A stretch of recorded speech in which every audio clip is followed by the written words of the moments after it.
My people were biologically determined for one purpose alone: to get people's opinions on the end of Star Trek Discovery Season 2.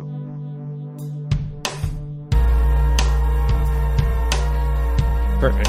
Right. It's like, all right, hello, and, yeah, we recorded the last Disco Home for Season 2, where we covered the episode with some of the guys, but I didn't think that was enough since we've had all these guests on, so right now I'm talking to Kristen from Toronto. Hello. So Star Trek Discovery Season 2's over. Yep. It's over. It's all done. It's all done. Yeah. Well, so I will be positive at first. Okay. It wasn't a complete mess. Like, Season 1 had all the reboots and changes in the writer's room and, like, false starts, and it was just really incoherent nonsense. Uh-huh. So this wasn't that. Season 2 only had some of those. Well, it had periods of incoherent nonsense, but it didn't. It felt like it wasn't under constant influx like Season 1 felt. Yeah. I'm sure when the tell-all Kitty Kelly biography of the making of Star Trek Season 1 comes out, Discovery Season 1 comes out, there will be lots of craziness and insanity happening behind the scenes. Uh-huh. So it was an improvement in that sense. It hung together more or less. It was okay at doing what it was trying to do. I still have problems with it. Yeah. With what was it trying to do anyways then? Oh, it was being Star Trek is Star Wars. This was Star Trek is Star Wars. Yeah. And this is big dumb action movie Star Wars. And that's... Yeah, that's... No, I'm not going to say that's fine. It's not fine. I don't like that. But that's a thing can be. I mean, in this last episode, when all of the sudden shuttles are doing, like, aircraft carrier combat, when has that ever happened? They never do that. Right. Like, they did it in Star Trek Beyond with the swarm ships because that was an Alex Kurtzman joint, right? Because that's exciting, and then you can have drama with stuff happening. Yeah. But it's completely... Like, they can't do this in TOS, and, like, the first shuttle that you see in TOS is, like, a minibus. It's, like, an 8-seater, kind of 12-seater thing. Mm-hmm. And it is just get down on the planet where you can't transport and where you have to carry stuff. And if you've never read These Are the Voyages, I might have recommended this last time I was on the show, which is an incredibly exhaustive history of the making of the original series. There's a lot of shit about that shuttlecraft prop. It was quite difficult to get. Oh, yeah. Anyway. Yeah, it's like it's somehow bigger. It's like a TARDIS. It's bigger on the inside than it is on the outside. Yeah, anyway. But it was, so all of a sudden they're doing aircraft carrier battles, and there's cool fight scenes, and things are happening, and we've got this dramatic scene where someone dies, and you're like, wait, why? Like, why a magnet kill control? And yet they still go through the wormhole, right? Couldn't they have just been like, okay, guys, no problem, just close the wormhole, we'll stay here. Yeah. Right? Why did they do that? There were multiple points where I was like, wait, what's happening? That was neat, but why? What is motivating these actions? And right, because this is how action movies work. Yeah, you don't think too hard. The MacGuffin. You don't. Yeah, it's they're chasing the MacGuffin the whole season, and then at the end they have to have a sacrifice. Oh, we don't know how to do that. Well, make it somebody important. Make it the admiral. Okay, well then, all right, make a missile that's going to explode. Okay, fine, whatever. So now they have that, and we have that set up, and then it's an equation, it's a math problem to really get a blockbuster action movie feel. You have these elements, and how do you get them in there? And I wonder if who's that guy who wrote that Save the Cat book, that screenwriting book that everybody reads? There's this sort of formula is that Akiva Goldsman? I don't remember. There's this formula to writing stuff. Right? Everything feels the same. Every Marvel movie is the same. I mean, they have different glosses on them. You have ones that are comedies, like Thor Ragnarok, and then you have ones that are... I don't know. I've watched a bunch of them. I'm not a Marvel fan, but they have different like coatings, but they all have the same plot, really. Right. And there's a real sameness to a lot of the stuff that Star Trek used to be could tell more different stories, I think, than it's telling now. There's Star Trek horror episodes, there's Star Trek mystery episodes, there's Star Trek drama episodes, there's Star Trek comedy episodes. They're usually not very good, but there used to be a lot more variety in the storytelling. Mm-hmm. And it feels like now we have to fit this in this blockbuster formula, and it's all got to be like that, or else we can't sell it, which is probably the truth, and that's a bit sad. Yeah. The most annoying thing about this whole season has been the pacing. Every episode I have watched, I think I have said out loud, why are they still talking? Because they've set up a ticking clock. They have 4 minutes to do whatever. And then they're just standing around having these like deep emotional conversations, and it's like, no, Right. stop talking. You don't have time. This 4 minutes has now gotten to be 9 minutes long. You can't talk anymore. It's so annoying. Right. Yeah. Without even time travel, they cram 10 minutes into 4 minutes of like, like, wait a minute. Yeah. But Yeah. It's yeah, at least they were in a rush in that last episode. They were even then, Michael and Spock are just standing on that asteroid. It's still, no, She's I'm giving him what was her life advice? Like, reach out to people who seem far away from you. Is that supposed to be like a reference to Kirk? Are they which is again Kelvin verse, right? Where they're enemies instead of in TOS. They're best buds from the first episode, right? And it's like, really, that's your last words you have for your brother? Reach out to people who people will be reaching out to you. I don't. Like when you're dying from radiation burns, you want to reach out to touch the glass of your friend on the other side who's also reaching out. And, I guess so. Yeah, all right, sure. That could be a thing. I did feel like that putting Leland in the mushroom box was a little bit. It looked quite a lot like that scene in Wrath of Khan. And how much of a metaphor for the entire show is that instead of it being an affecting scene that's earned between these two best friends, and it's just like a robot man trying to break glass who gets killed for a nonsensical reason. Oh, yeah. I didn't even think of that. Actually, no, I think the perfect metaphor for Discovery was, I saw on Twitter, they released this official line of t-shirts of all the different characters' heads.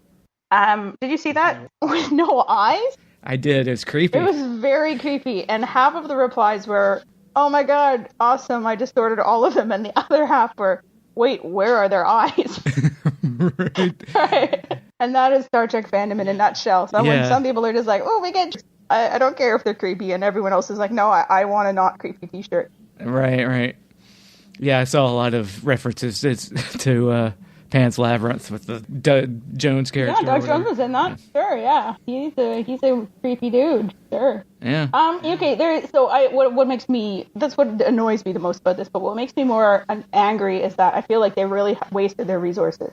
Like, this was a chance to make big budget, high concept Star Trek, and instead they made 2 seasons of dumb, incoherent action movie Star Trek. Mm-hmm. And maybe that's all they can do when the landscape they're in. Maybe that's all that's available that will get made. Maybe if they did try to do high budget, intelligent, serialized, not cool is maybe the wrong word, but just something with a vision, like maybe that just wouldn't get greenlit because it's got to be too safe. I don't know. But it would be really nice if they could move past that.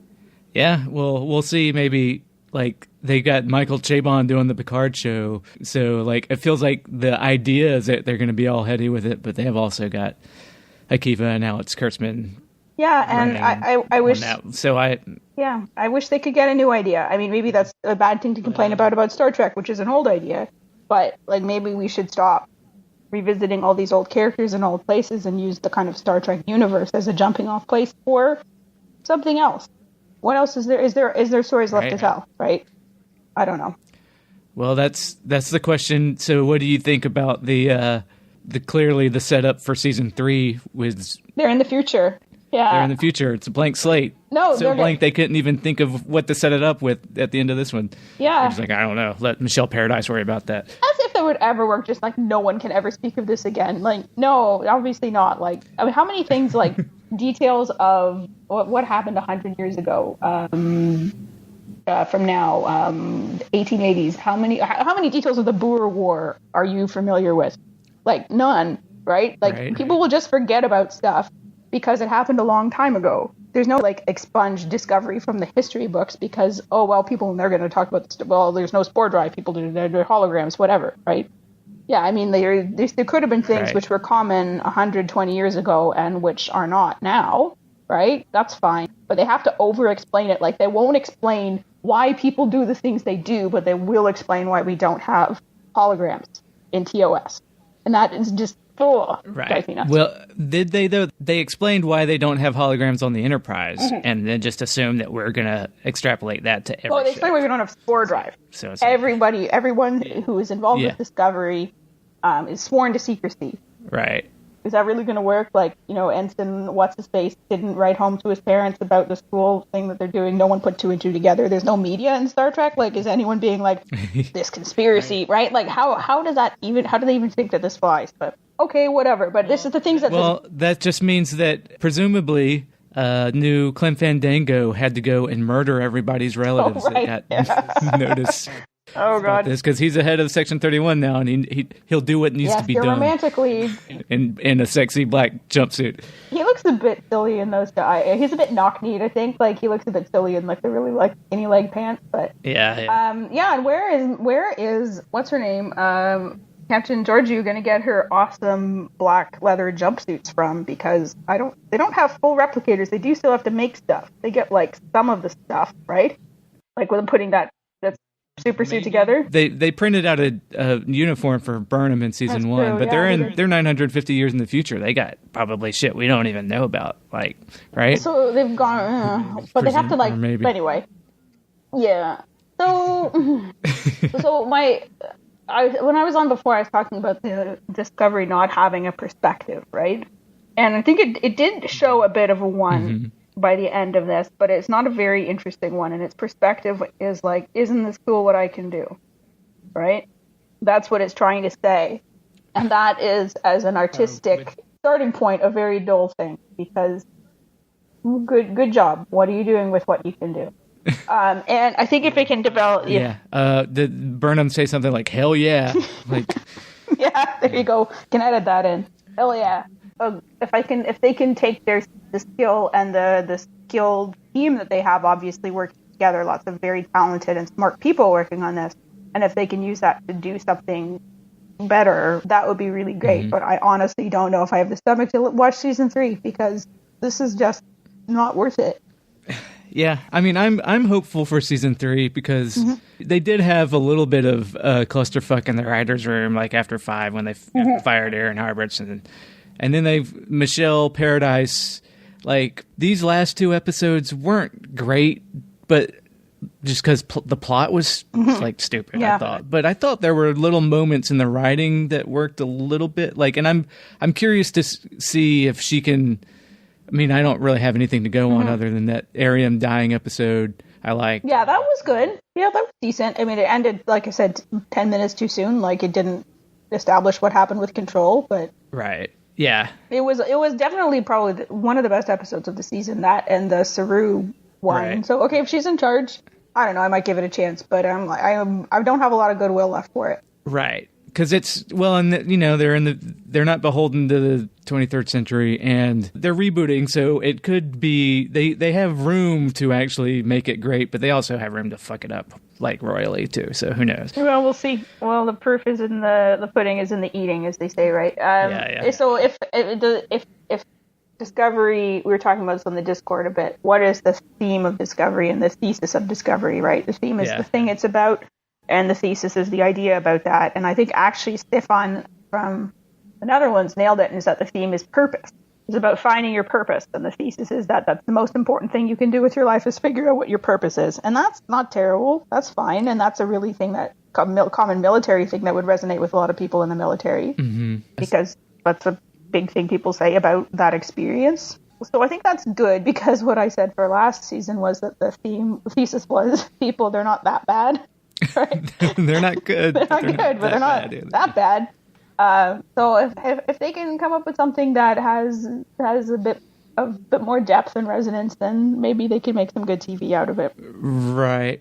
So yeah, they're going to be stuck in the future. Are they going to be are they going to have the quantum leap goals? Like, how do I get back home? Or are they going to, I hope not. Yeah, if they're just wandering around 950 years in the future, that could be cool. That could be like weird time travel Voyager. Right. They're probably still going to be fighting future control. Yeah, they still have room to bring the Borg in if they pick up the magnet bits from the floor and that turns into like the villain or something. Probably. Presumably they have to get Michelle Yeoh back to do her Section 31 show after season 3. But or maybe she can get back by herself. I don't know. She'll get yeah. And there's no reason that show has to be set in the 23rd century either. But I don't think they know what they can do whatever they want. You can hook up with 33rd century Section 31. Do they still exist?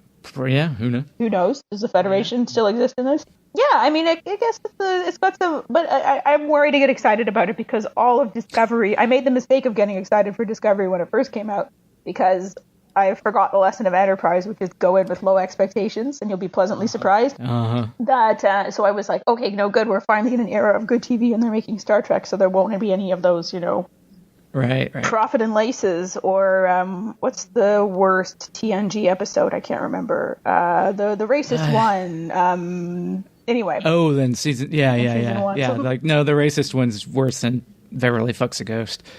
Beverly Fucks a Ghost candle. Yeah, that's right. So they won't have those, but and true to form, they have not. No one has had any kind of ghost sex that I've noticed. But no, they had some problematic Klingon sex in season 1. Yes, they did. Yeah. Yeah. And they've had Klingon Game of Thrones, and they had the dead baby head, which was definitely a real what the fuck moment. Oh, I love that. But taste vary. Yeah. Well, I'm glad they made something that spoke to you. That's more dead baby head season 3. Okay. Maybe you're talking me into it. Maybe I'll watch season 3. I don't know. But yeah, the ongoing lack of boob windows and cool future fashion is really sad. And maybe now that they're in the future, maybe they will meet some aliens who wear weird clothes that are artfully draped all over their body. Yeah. The costume designer of TOS had a theory that things look sexy not when they reveal a lot of skin, but when they look like they might fall off at any moment, which explains a lot of the costume choices that they made. But yeah, I think that there's, I guess there's hope for better things in the future, as always, literally in the show and figuratively. Right. Yeah. I mean, I could probably be more jaded. Though the people that on the internet that are mad at me for not liking Discovery enough might disagree. But I'm excited about season 3. But then, Hugh and James keep giving me a hard time about being in an abusive relationship with the show. So I'm like, all right, yeah, maybe I should. It gives you get my mind right, as it were. Just enough good stuff to keep you coming back. Yeah. They put up with all the garbage. But he said he's going to be better. All right. But I don't know. I won't keep you too much longer. But I wanted to get your thoughts on this because my pleasure. Yeah. So my prediction is that they spend 48 minutes of one episode in the future, and then by minute 49 of episode 1, season 3, they're back. Oof. And then Captain Pike is also there or something. Oh. And now, and instead of Spock being the big, and then they're going to go meet a young Captain Kirk. Oof. Yeah. Or maybe they'll meet an old Captain Kirk so that 150 years in the future? Good old Bill can be it. No, they can go back and do some retconning so that he doesn't die in generations. Okay. Oof. Yeah. Oof. You know what? They won't even bother. They'll just put him in there and let us all twist ourselves into knots trying to figure out why. Right. Oh, they changed the timeline.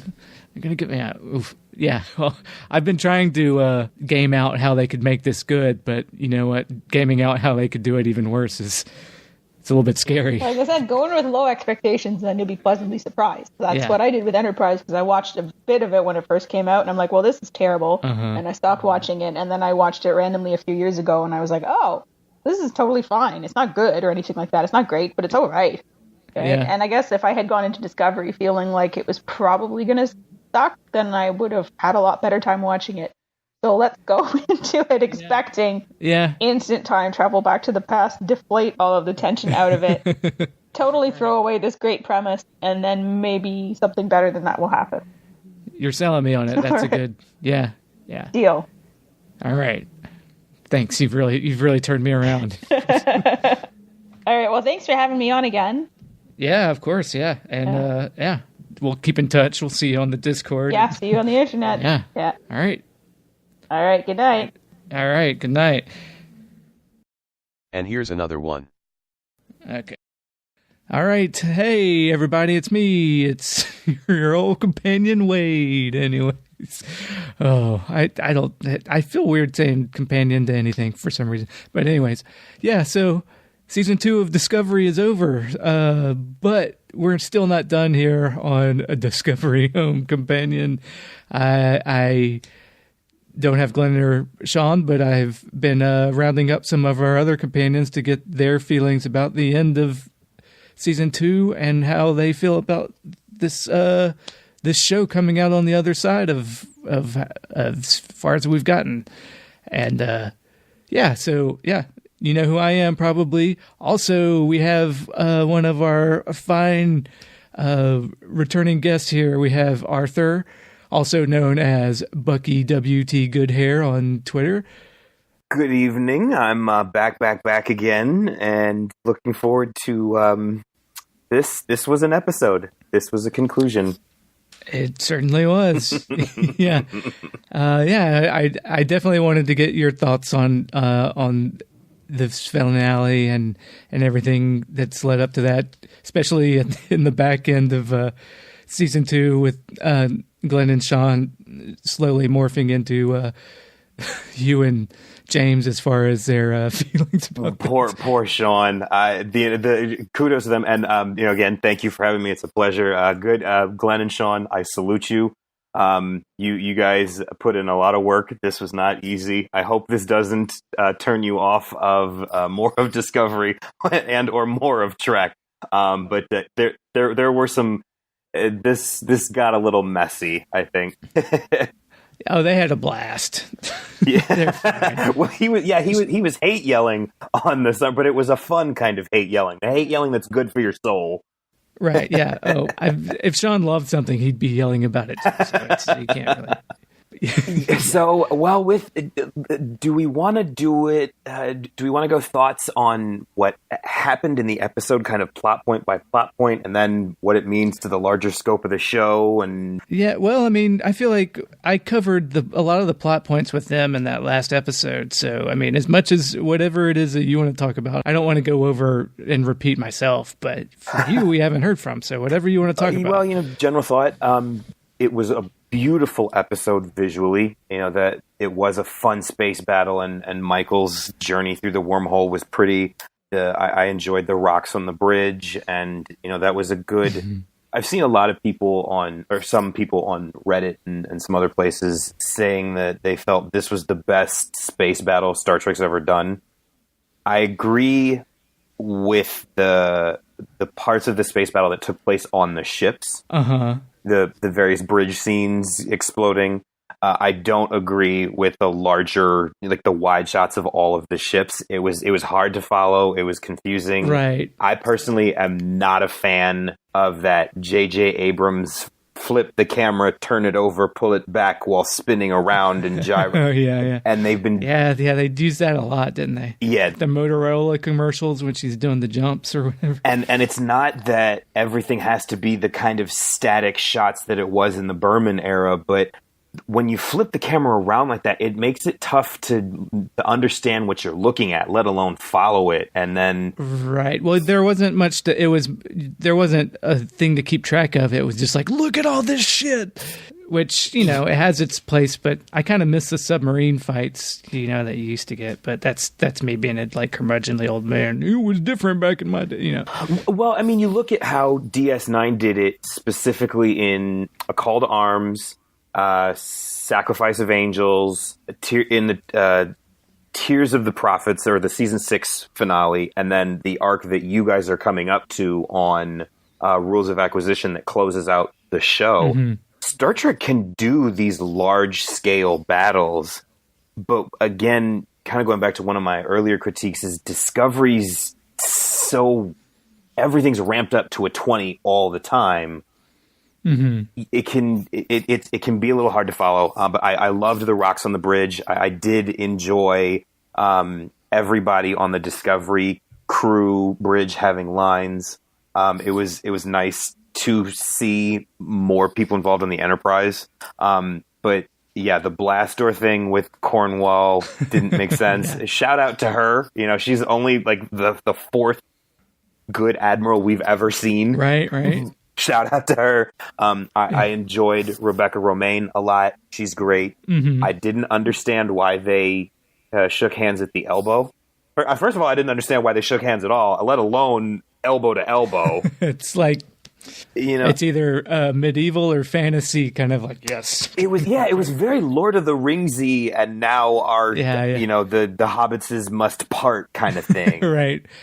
Like a Klingon, you would expect that, Kapla or something, but I didn't even notice that, but that's a funny point to bring up. Yeah. And I appreciated them sort of spelling out where the seven signals came from, but I didn't understand why they needed to spend so much time going over each flashback. Right. They're just trying to tie everything up, and I have my own. I did not like the seven signals. I think I've been vocal about that. And it's like I said before, they were chasing the MacGuffin. And then I even read interviews with Michelle Paradise and stuff after the finale. And she was like, oh, yeah, we weren't exactly sure, but we knew we were getting them to the future at the end of the season. But they were just making up the seven signal stuff. So they got to the end and they wrote themselves into a corner, and then they had to do this stuff. This is what they figured out, how to do it. But that's... Yeah, and the frustrating thing with Discovery is they did all this stuff in season 1, and they not only was the backlash pretty big, they realized it wasn't very good, in all honesty. That's, again, no disrespect to the actors. They're great, yeah. No disrespect to the directors of the individual episodes. They're working, there are good things here, but you kind of knew going in that all of season 2 was about effectively undoing season 1 and shunting this crew somewhere.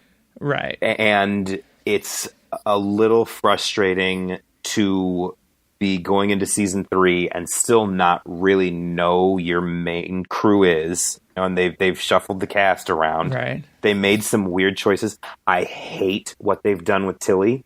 She's gone from quirky to, first of all, you are insubordinate at every turn. Right, she's an intern, man. Why she got free reign? Well, I mean, if I praised her character earlier in comparing her and saying that of the naivete trope of Wesley, Harry, Bashir when he first gets there, Chekhov, she's the best iteration of it. But she went so far overboard and was blatantly unprofessional. And Starfleet officers are a lot of things.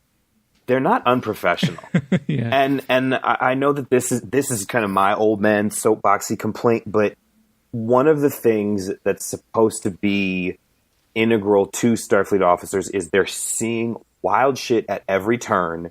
It's fantastical and crazy and might make you crazy, but there's a wonderment to it, and too much of the wonderment got lost from Tilly.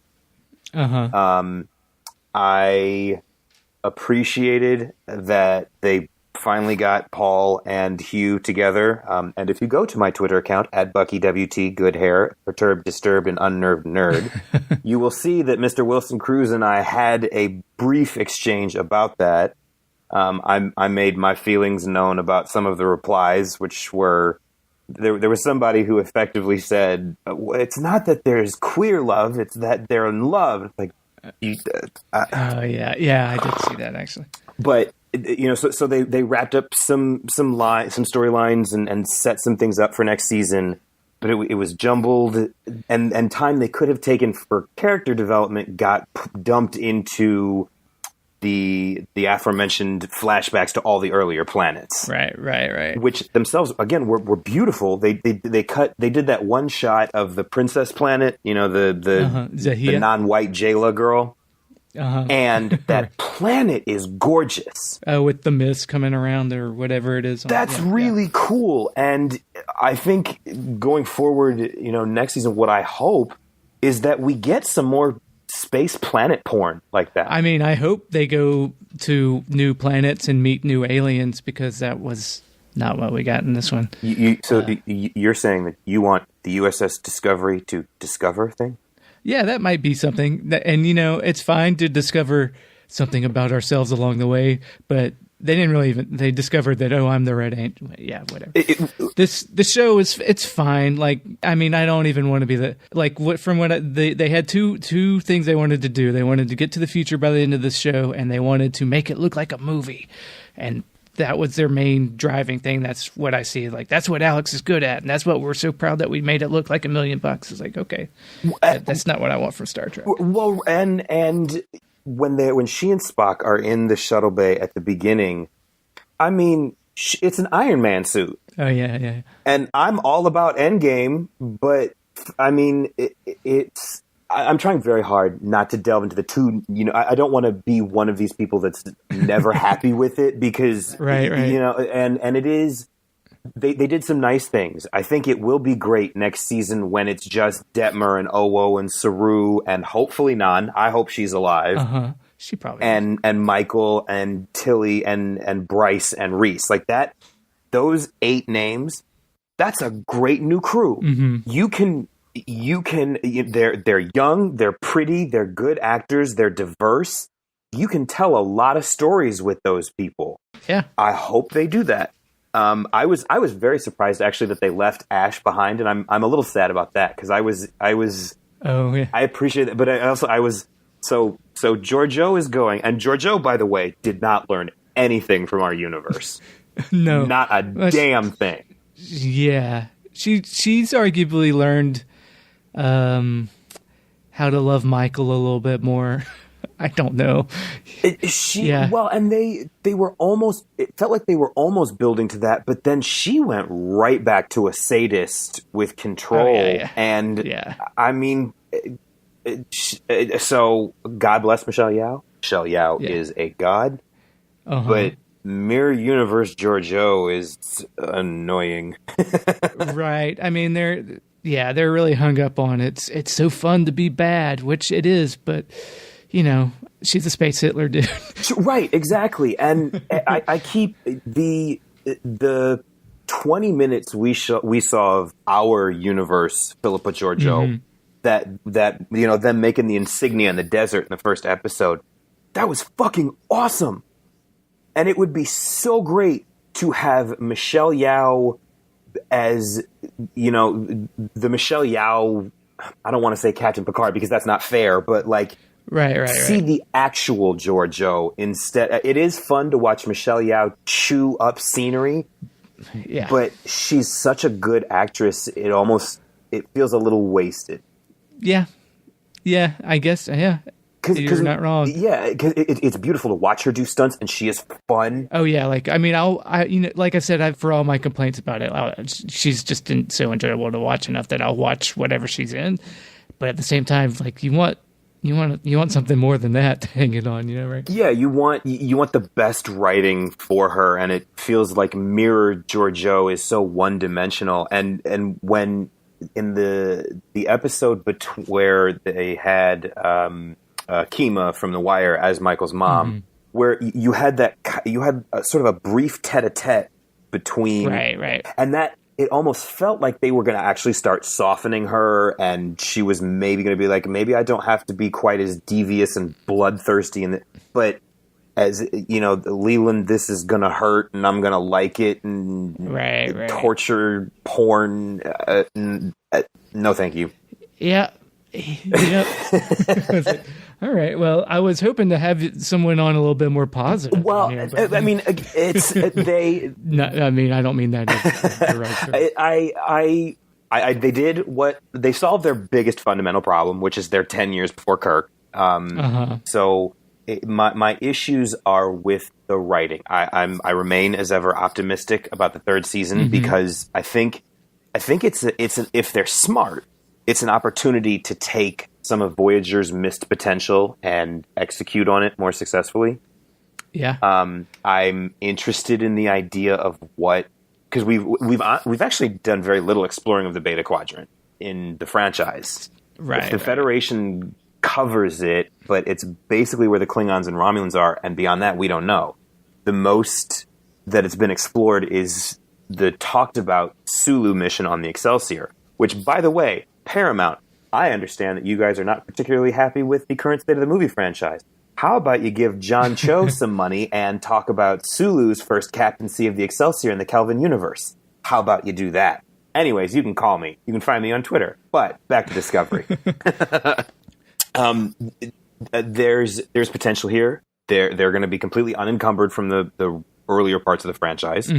Cool. I don't need any reference to the temporal Cold War from Enterprise. I don't need, Captain Braxton from Voyager and the temporal prime people showing up. I'm not even sure I need them to be to reestablish touch with Starfleet and the Federation. If they just want to pick a direction and go in it because they're all they've got, okay, cool.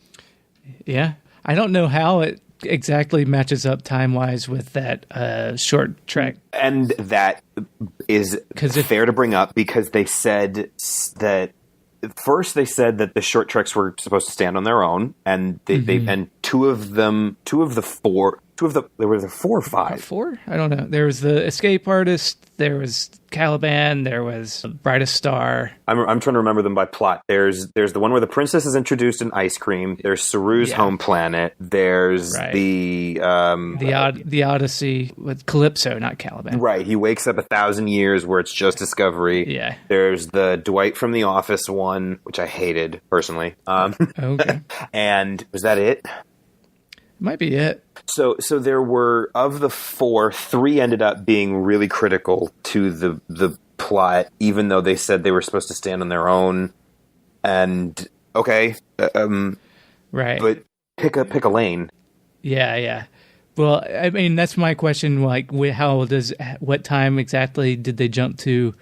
If it's 1,000, because in that Calypso one, I think the implication is that the Federation has fallen apart. That jives because that's what the Fed Reich is. That the character, the Odysseus character, Kraft or whatever his name is, he was a rebel against the Fed Reich, which is presumably the Federation.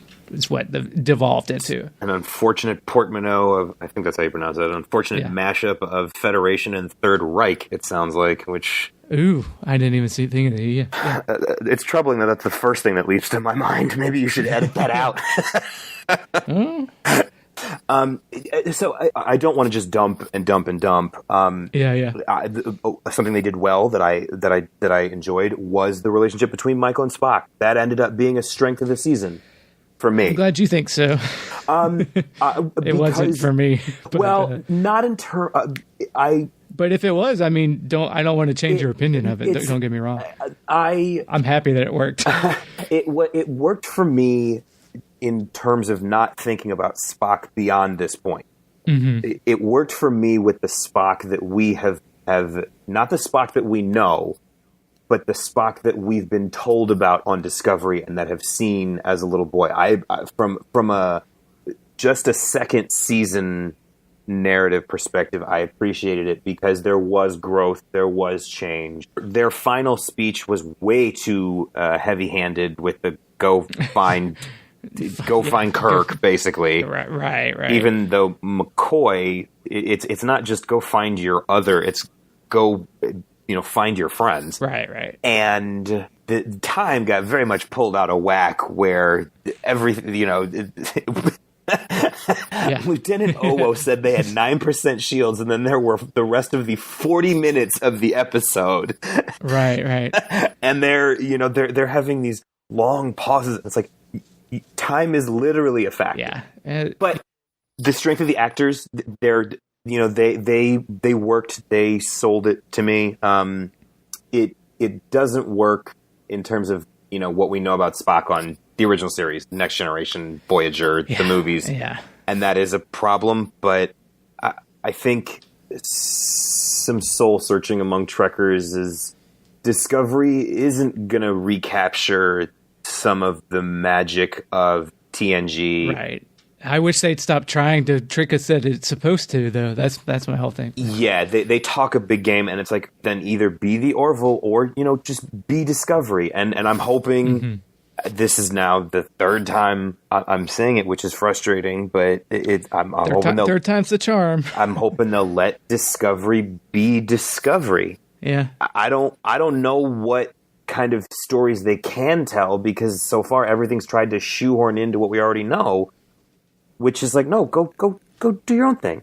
Right. Well, it feels like now they have two choices. Either they do go do their own thing, and which feels like it's set up perfectly to do if it's 1,000 years in the future or whatever, 950. Or they can just fall back and do what ultimately was the biggest problem with Voyager. It didn't want to do its own thing, and it wanted to be TNG Redux. Well, yeah, and if I can admit this, I'm also listening to an episode by episode review of Voyager, and that is I'm going to shout them out. That is the People versus Star Trek Voyager. They're super funny, cool dudes. But one of the things with Voyager is there was a lot of network pull on that. Like, sure, yeah. And so there were some storylines that Voyager wanted to stretch out. They wanted to do some longer things, and the network said no. Right. And Discovery theoretically should be free of that. You know, CBS,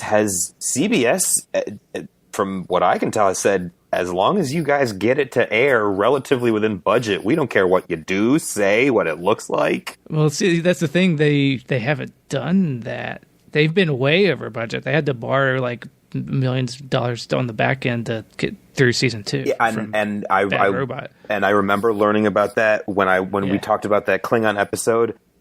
But you know, they've greenlit it for season 3. That's happening, and I mean the subscription numbers would seem to be so. It's not they're over budget, yes. But I don't think they have a choice to. They don't have anything else. Like they're kind of backed into a corner. Like I don't have any ideas of their numbers because they don't want us to know their numbers. Right. So I will. But even if they're bad, like I'm not making any calls on that. I'm not fucking Midnight's Edge or whatever the fuck. They don't have much choice because this is their big tentpole anyways. They don't have any other. The Good Fight was not bringing in the numbers they want. The Twilight Zone is getting mixed reviews and I don't think it's the big pull. So they're locked into the Star Trek business, so they're gonna get. Absolutely agreed, and you are very kind saying the reviews on Twilight Zone are mixed. The ones I have seen are decidedly not. Yeah. So yeah, with Disco, there's potential, and I remain optimistic. But you know, eventually, every high-rated baseball prospect has to get up and hit, and I kind of think this is their last real go to establish something. Now, TNG figured out its third season. Deep Space Nine really got cooking in its third season. Voyager's third season is arguably its best. Enterprise wasn't the best executed, but it was. Their third season is unique in the pantheon because it was a season to season arc, and they deserve credit for that. So Star Trek has a strong third season. I almost said third season. A strong third season track record. I'm hoping Disco follows it up, but I'm tired of having to wait for Disco to catch up. Yeah, be good. Yeah, I don't know how coming through, I was like, okay, I like that. That was fun. But then the more I'm just kind of demoralized because reading about how they're just so happy that it looks like a movie. And it's like, that's not what I want. So, I might not sign up for all access until after I see the first episode of season 3, because I'm not going to, I still have my account now. I'll probably end up canceling it before then because there's going to be something. There's not going to be anything I want to watch on it. Oh, so, I'm going to be looking to put mine on hold until Jean-Luc Picard shows up, and that's what they're counting on. Yeah. Whether they admit it or not, that's the one where I said it before. I'll say it again. The health of the franchise rests in Patrick Stewart's hands. Yeah, they're capable hands, and I buy into it, and I don't begrudge anyone who loves Discovery. Cool. At this point, Star Trek is going to be crowdsourced if it's available through a streaming service like this. Yeah. Sign up for it. Keep it going. But I'm here for Picard and CBS. I'll see you when Picard's there. Yeah. So it's not Star Trek Discovery Season 2 was stabilized. And that is progress. Right. It was stabilizing in more ways than one, as we've talked about, and that's good. But, okay, you're stabilized. Put up or shut up. let's go now with season 3. Yeah. Now we've given them a lot of people are very generous and they want this show to be good. So Star Trek fans will put up with a lot. Yes, we will. And Doug Jones, and they are good. There's a lot of talent that they're working with, and I think whether anybody likes the Burnham storyline this season, Sonequa proved she can act. So it's kind of like what I was saying earlier about Michelle Yeoh. Give her material that matches her acting range. Mm-hmm. Write good stuff for her. Maybe in the next season you can do something amongst them where Michael really has to act as like there's some big squabble between the crew and they do end up on opposite sides and Michael has to function as the bridge between the two sides. Maybe there's some people that have a tough time with going 1,000 years into the future and aren't so happy with Michael. There's room for real character growth and development and stories, but don't. Yeah, you gotta write them. So yeah, fingers crossed. I ended the season hopeful, and I'm still hopeful, but now I'm a little bit more guarded, and they're gonna have to prove it to me this time. And I'm sure it'll come around. That first episode will probably look amazing and be a lot of fun, and I'll be back on board. But so we'll see. I'm going to see it through. I'm a firm believer in if you're going to complain about something, at least know it. So you're not just ranting. But it's akin to how I've felt about some of my favorite professional sports teams and their rebuilding efforts, where okay, you announce a plan to rebuild, you announce a new Star Trek show. You start out with a lot of promise. We've got this big budget actor and Michelle Yeoh's on board and Jason Isaacs and Sonequa Martin Green is going to lead, and it's going to focus on a black woman, and it's Star Trek's really going into the 21st century, and that's your really highly touted prospect, your farm system. But you start calling the kids up, and there's a lot of strikeouts, and there's no walks, and there's no power. But then in their second season, they give you, okay, they prove they're not Drek. Uh-huh. But now at year 3, where right. and to borrow a line from RuPaul's Drag Race fandom to really cross this all up, where are the jokes? where is the good writing?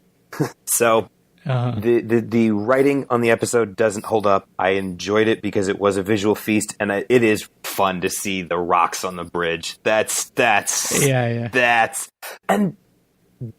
kind of Easter egg detail I think Discovery does well, and the kind of Easter egg detail fan service they should keep including. Yeah. Do little winks like that. It doesn't need to be...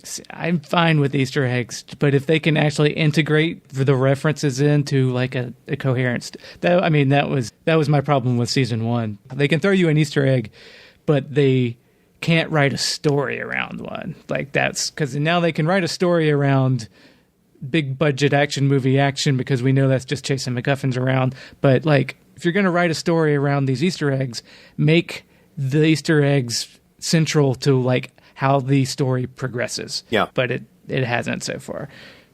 So. Yeah, I'm in agreement. There's good, there's bad, there's potential, and it's time to execute on the potential. Yeah.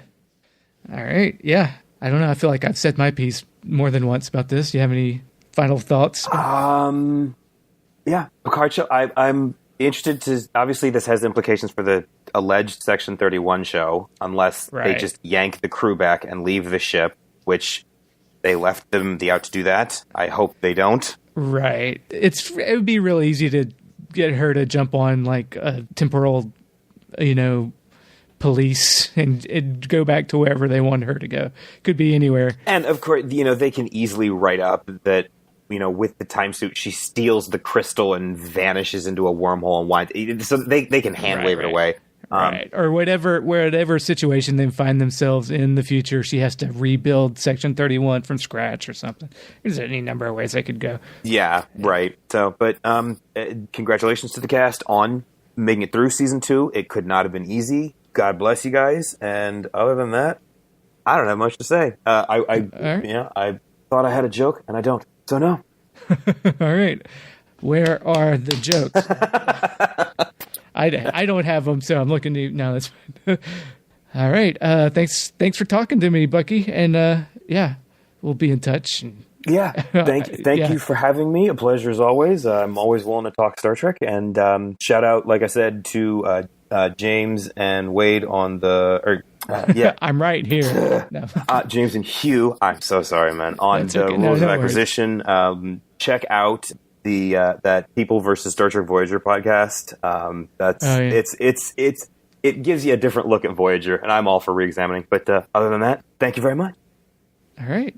Thanks a lot. And we'll close it out. This has been a podcast. More where that came from. All companions will be accounted for. Eventually. And soon, subscribe to us on iTunes or Stitcher or Caster or Fuckcast or Podsucker. Review us on iTunes.